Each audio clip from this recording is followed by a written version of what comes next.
Or food, everybody. Nice to see you. It's Tuesday, December 21st, 1999. Sunny at last here in New York City. And warm, too, going up to 50 degrees. So we'll get cold tonight, and then cold... there it is. Oh, what a gorgeous day, huh? That's a great shot, isn't it? Beautiful. New York City. It was 60 degrees last night. It was. 11 o'clock. As we Did you drove notice home, that? yeah. Joy pinch hitting for Kathy Lee, who'll be back on... Thursday. Thursday. Which is New Year's Eve? Christmas Eve? You know, I can't get it straight this Friday's year. Christmas Friday night's Eve. Christmas Eve. But she's coming back the day before Christmas. Right. Okay, fine. For All your right. Christmas show, right? Yeah, that's right. Is it a big show? Oh, it's a big show. Big show. You're not wearing a stocking cap? And Yeah, as a matter Are you of really? fact. Joy hates it when I put I don't hats like you on. in hats. Hates me in hats. Ever since Gelman put you in that hat in Arizona, I never got over it. Well, the we Gabby have Hayes look. we had quite a bash last night. Gelman had his annual Christmas party, as usual, the social highlight of our year, we were milling around Gelman's And Lori apartment. also gave While the party, Gelman yes. and Lori were there huddling, looking... Cute picture. Looking at each Very. other. Looking, kissing. We were left to ourselves, you know. The staff, where can we get a more ginger ale? I don't know. Tomorrow on our show, Tim Allen will be here, and the Chucku octuplets. They're called the Houston octuplets. Actually, they were born last year, 8 babies. 7 have survived, and we'll have them on the show tomorrow. All right, our first guest today started his acting career at the tender age of 3. Since then, he's been entertaining audiences with his acting ability on stage as well as on the screen. Currently on Broadway in The Dead. And here's Christopher Walken.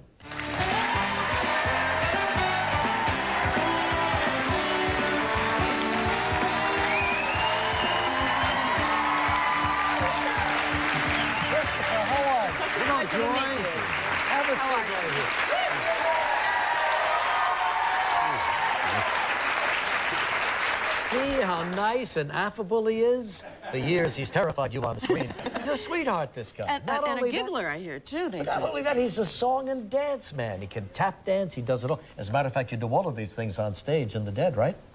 Yes. And did you hear he's from Waynesville, Ohio, too? No, but Christopher, I always thought this was a very serious play by James Joyce. Well, it's from his story, and it's a play, but it's a play with music. And I don't know what they call it. It's a play with music. Maybe it's a musical. But the play, I mean, the title is misleading. Well, I think if you just take it as those 2 words, but it's really about a party and a family and... Well, why in the world would they call it The Dead?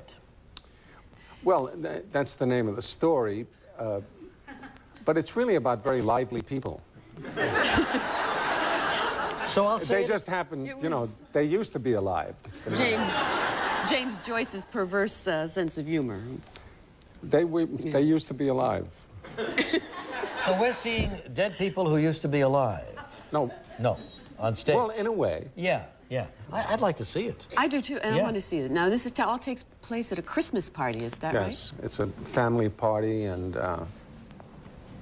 it's a lot of fun. And you find out a secret about your wife? Something is revealed? Yes, an event happens, and I find out something from the past, and that's really where the title comes from. It's a memory of hers, and I find out, and that's the kind of dramatic event in the story. But it's really about a party and about this.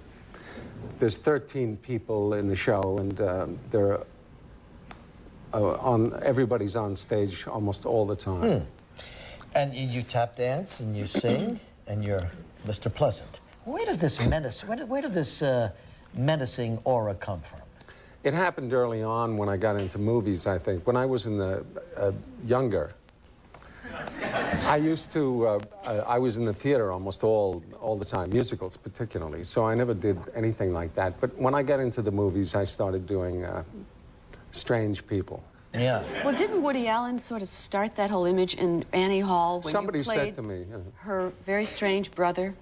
I thought it was a memorable scene when you were driving him home and you said sometimes you had an urge to turn into the headlights. Do you remember that? And Woody got all frightened. And no, exactly. And it was a great movie. That's from Annie Hall. And And it was the first time I think people saw me because it was such a great movie, and a lot of people saw it. And in that movie, I was a suicide, really. So I think that might have gotten started. Yeah, but you know, you should be a leading man, which is what you are. You know, you're handsome, you're tall, you can do all these things. You know what I'm saying? No more villains. Okay. Well, for the new millennium. Christopher. It's okay with me. We have to talk about The Deer Hunter, though. What a fantastic, performance But there was that another was. kind of upbeat type of thing. Yeah, right. And you won an award for that. Yes. Supporting actor, best supporting actor. That movie seemed to be so grueling to make, was it? Well, it was physically hard because we were in difficult locations. We were in the jungle and in the mountains and so forth. But making it was a thrill. Great cast. Great cast. Yeah. And Great people to work with, huh? Sure. Yeah, and a lot of fun, You know that a lot of people do Christopher Walken impersonations? Do you know that? Yes. I think he has seen a few. Shall we just show everybody a couple of them? Okay. And then you rate them. You let me know A, B, C, or D, okay? Okay. Let's take a look at Jay Moore's impersonation of Christopher Walken. I'll do Christopher Walken for Regis and Kathy Lee. Now, I understand that Chris was on the show. Yeah. I can't believe it. Sitting here with, of course, Regis and Joy. Whoa! How is this possible? Very good.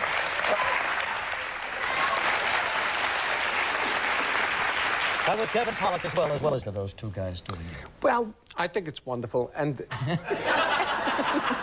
but I have a friend who does me on his answering machine.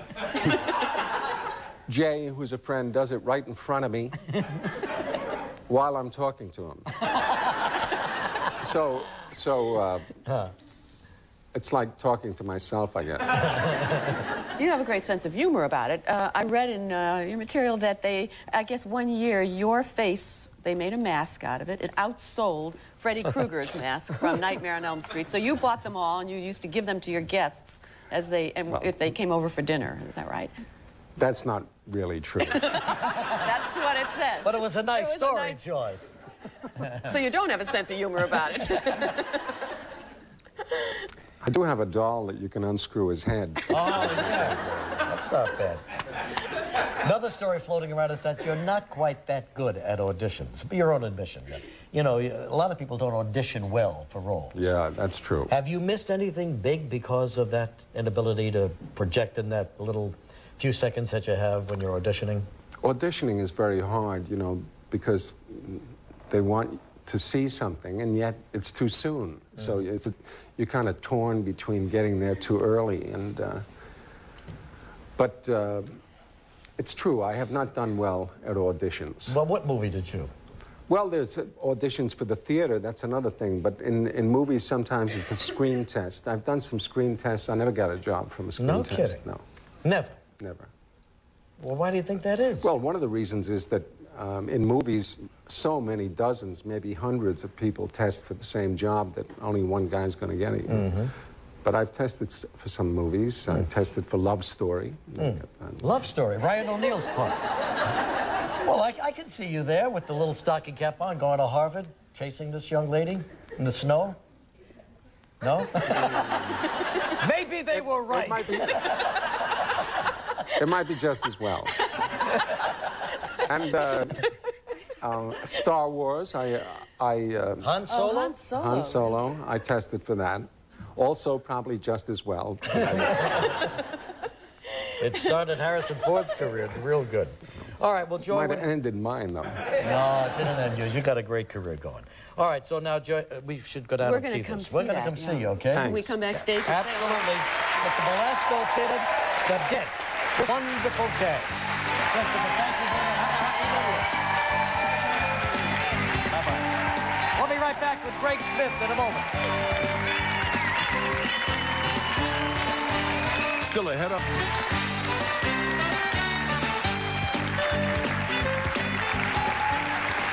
All right, you saw him here, ladies, relaxing just for a few days before his big assignment on Christmas Eve. Santa Claus in our audience over there. Santa Claus relaxing. Oh, relaxing before his big Out night. of Nice to have uniform. you here, Santa. Thank you very much for joining us. All right, at the age of 7, he jumped from the 2nd to the 8th grade in 1 year, whizzed through high school in 22 months. Now he's 10 years old and attending college. And here's Greg Smith.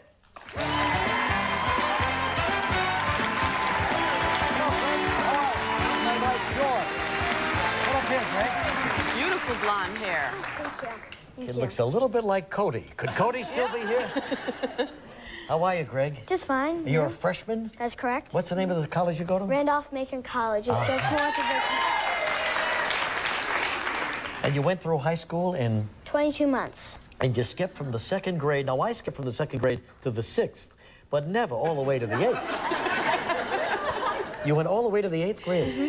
Why? Because you knew all the material that they were teaching you? Well, I was given tests and I was moved ahead at my pace. The school that I went to in Florida was very accepting and they allowed me to move. That's nice of them, isn't Yes. So it didn't take you very long to do your homework, is what you're saying, I guess. No, it took me, I still did my homework at the normal pace. I just tried very hard in school and worked at my best to go ahead in school. it? Sure. What are you going to do when you graduate? After I graduate from Randolph-Macon, I would like to get 3 PhDs, a PhD in biomedical research, a PhD in aerospace engineering, and a PhD in biomedical research. Be done. Yeah, that's great. You know, I happen to have a PhD in aeronautical engineering, and I enjoy it very much. Is that right? And you're like it too. When did you realize that you had these gifts? Well, I've always had the feeling from the people that I've been around that I've had a little bit of advancement, but it didn't really start until I got into a larger environment when I was in elementary school in 1st and 2nd grade. And I could realize the certain level that I was at. Now, are you finding that these courses are a challenge to you? Oh, yes, they're very challenging. I have to work very hard and diligently on it. Is it going to take you 4 years to get through college? At the rate I'm doing, it's going to take 3.5. 3.5. Slowing down. You know, Greg, you're in college, but your peers are 5th graders. So who do you hang out with when you want to go to a movie? Well, mainly with my own age, or sometimes with my college friends. With my own age, I like to play sports and play board games and things like that. With my friends at college age, I more like to talk about school and... More intelligent, Right. more stimulating. Right. Yes. You date any of those co-eds? No. No. What's going on out there, Greg? Anything happening? No. You sure? I'm sure. He's pretty busy, aren't you? All right, fine. Yes. He's working on a project now. As a matter of fact, you're working with Desmond Tutu and Betty Williams from the World Centers for Compassion for Children. And also for 1 day of peace around the world, right? Right. Tell us a little bit about that. On November, I believe, 17th, they declared January 1st, the year 2000, 1 day in peace. And this is just 1 day where lots of countries have signed and agreed to stop all their differences and have one peaceful day together. And the wonderful thing about this is, if we can have 1 day in peace, maybe we'll see the importance and maybe we could have two A second day and a Right. third day and then 1 day at a Wouldn't that be time. wonderful? Exactly. Good idea. All right. Here's what's going to happen now. We're going to play Who Wants to Beat Mr. Millionaire. Okay. Have you ever seen the show Who Wants to Beat a Yes, Millionaire? definitely. How high do you get? $300? 8,000 usually, 8,000, 16,000. A lot of it deals with things before. Exactly. That you It's have all in your life experience with. experience Right. and life education as well. All right, Greg, you and I will play each other. Joy will Okay. play me. We'll come right back and play Who Wants to Beat Mr. Millionaire? Greg Smith. Tomorrow on Live, actor Tim.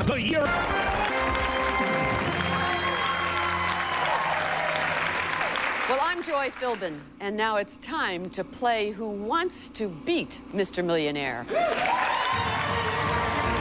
Our first contestant number 1, is our 10-year-old prodigy, Greg Smith. Contestant number 2 is Mr. Millionaire himself, Regis Philbin. Okay, so are you all ready to play? Yes. Okay, let's start with contestant number 1, Greg. Which artist executed the work known as the Pieta? Leonardo da Vinci, Michelangelo, Piero della Francesca, and the artist formerly known as Prince? B, Michelangelo. You're absolutely right.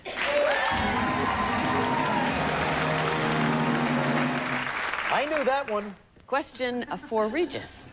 What does ATM stand for? Is it Automated Teller Money, American Teller Management, Automated Teller Machine, or American Telephone Marketing? C.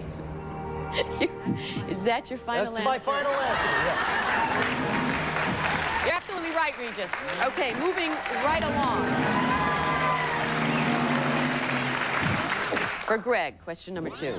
The Battle of Gaugamela was the engagement between the armies of Alexander the Great and Darius III, B, Philip II and Darius II, C, General Robert E. Lee and General McClellan, D, Lennox Lewis and Evander Holyfield.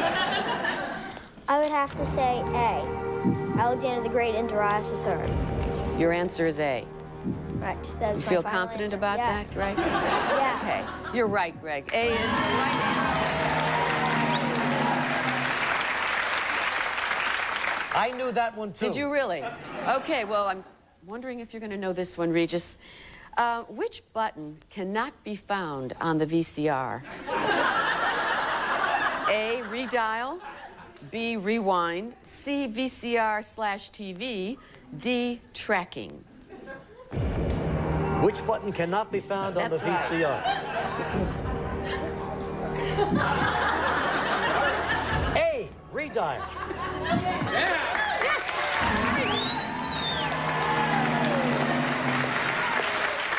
Proud Come of on, you. give this Okay, kid a question hard number 3 one. for Greg. Which of the following poets wrote the following verse, Greg? I wandered lonely as a cloud that floats on high o'er vales and hills, when all at once I saw a crowd, a host of golden daffodils. A, William Wordsworth, B, William Blake, C, Lord Byron, and D, Dr. Seuss.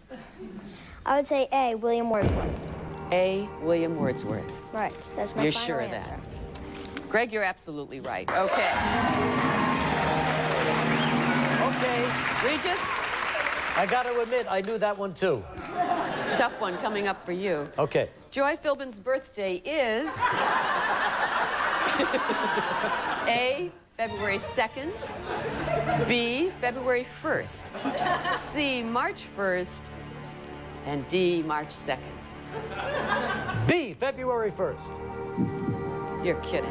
Are you sure about this now? Yes. You're absolutely Absolutely. positive. Final answer. Take it away. Final answer. You got it, baby. You're right. Okay. All right.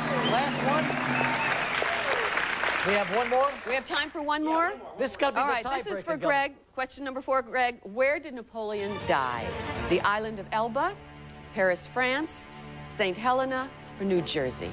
So let's say it together. Or do you know it? C, St. Helena. St. Helena. You're right, Greg. Can't stump Greg. Now, that's that all it? we have time for, Regis. all- But does that now mean we Greg have won? to see who the winner is. Greg is the winner right here. Greg, thank you very, very Thank much. you. Nice to have you on the show. Good luck. Greg, here's your prize. Is a $250 Greg gift Smith. certificate to J&R Music World. All right, fine. We'll be right back with Mike Douglas in just a moment.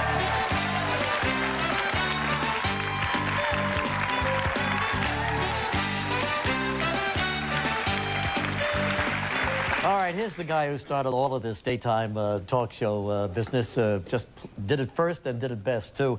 New book is called I'll Be Right Back. It highlights some of his most memorable moments in his 20 years as playing host to America's favorite and famous personalities. He has some great memories in here. It was just a lot of fun to read last night. Here's Mike Douglas, everybody. Look at Mike. Great. Very handsome. Thank you. Finally meet how good Mike Douglas looks, for crying out loud. With the blue eyes, head Great full of face. hair, the man's doing great. Great Irish Good to face. see you, Mike. Good to see you. Absolutely. So you wrote the book and you brought back a lot of memories for me and everybody who watched the show years ago and saw all those great people on. You had the best guests. You know, when Mike did the show, you had to go to Cleveland and you stayed for a week if you were the guest That's host. right. One show a day, and it was it live, Mike? It was live. Live in Cleveland, right. yeah. Yeah, And absolutely. you were there. I was you there. co-hosted I the pinch show. hit for you for a week and had a ball with all those great guys. And you got hurt. And I got Freddie Blassie broke my finger is right that there. where that happened? Broke the finger. Broke my finger right there. And the Westinghouse doctor fixed it. You can see the bump right there. Great doctor. He never fixed it. That figures. But were you a guest with Mike on the show? No. Once I was on a guest. vacation. But you were never on together. Once Yes, I was, yes, yeah, once he I was. was, and then I pitched it. Okay. So do you miss it at all, Mike? Come on, a little bit. I miss it. I'd never do it again, but I miss it. The daily grind is something. Oh, it isn't was unbelievable. I used to meet myself coming in of a revolving door, in and out. I'd meet myself. Yeah, but you see, Mike would rehearse. He would do a regular, legitimate television show. Not like around here. We just come and we do it. But some of these people that you had on your show, now we look back and we think, my gosh, to get Barbra Streisand on your show At now, age 20. 20 Age years old. 20. Was that one of her first appearances, Mike? Yeah, one of her first. There's a great story attached to her appearance, it's an incredible too. story, because we booked Barbara for $1,000 for 5 90-minute shows. Now, she gets 1,000 by going, that's it. And Marty Ehrlichman called me about 2 weeks before they were to have come to Cleveland. He said, Mike, you got to get her another job. I said, Marty, you don't understand. I'm not an agent. He said, but you got the town wired. You can handle it. And I called a little club called the Lakewood Club at the Chateau in Lakewood, Ohio, and it sat about maybe 60 or 70 people. And they charged $7 a head to see Barbra Streisand. Now, I played the first 4 sides she ever made for him on Columbia, and he sat there with this little cigar dangling out of the corner of his mouth, not unlike the old Edward G. Robinson movies. And he said, after the 4 sides, he said, you'll mention it every day on the show. Quite honestly, I was afraid not to. And she sold out off that. She sold out, and then she came in the next day after her first show and walked by the piano and went, and I thought, oh my God, she can't sing. And when that red light went on, I get goosebumps when I tell the story. That's how exciting that woman was. We'll be right back with Mike Douglas and many more of his guests. Friday on Live, a holiday performance by pop singing. Bring out the next segment we do. Mike Douglas is our guest. Has written a book of all his reminiscences from Cleveland, and then you moved on to Philadelphia, right? That's right. Yeah. And how many years altogether, Mike? 23. And you were a band leader. You sang with Kay Kaiser's That's band. right. That's right. And then how did you segue into talk shows? I was, the segue came in Chicago. I was the staff singer. That's the only job I ever wanted, was a staff singer at NBC in Chicago. Radio. And and I'm doing a show with another fella, and I'm sitting at the end. I could always think of some way to get in and out, and this fella couldn't ad-lib beyond, his notes. And one day he didn't show up. He had a big drinking problem, and the boss came in and said, kid, you sit there. I cannot tell you how comfortable I was in that seat. And then he said, I want you to take over the show. And I said, no, sir, I can't do that, because he hired me when I needed a job. So they gave me a show. Wow, your own show. Yeah, and that's how it started. That's how Woody saw me and remembered me. He remembered me so much he'd already done 7 auditions before he got to me. Right. Woody Frazier, of Woody course. Frazier. He said, Now, I listen. always thought you were the one. It took you a long time to get there. You followed that kid. We ran out of time, but I'm going to do a taped interview with Mike Douglas, and we're going to air it right after the first of the year, okay? So we'll be right back in a moment. Don't go away. First to the Tim Allen tomorrow. Have a nice day, everybody. Bye-bye. Sponsored in part by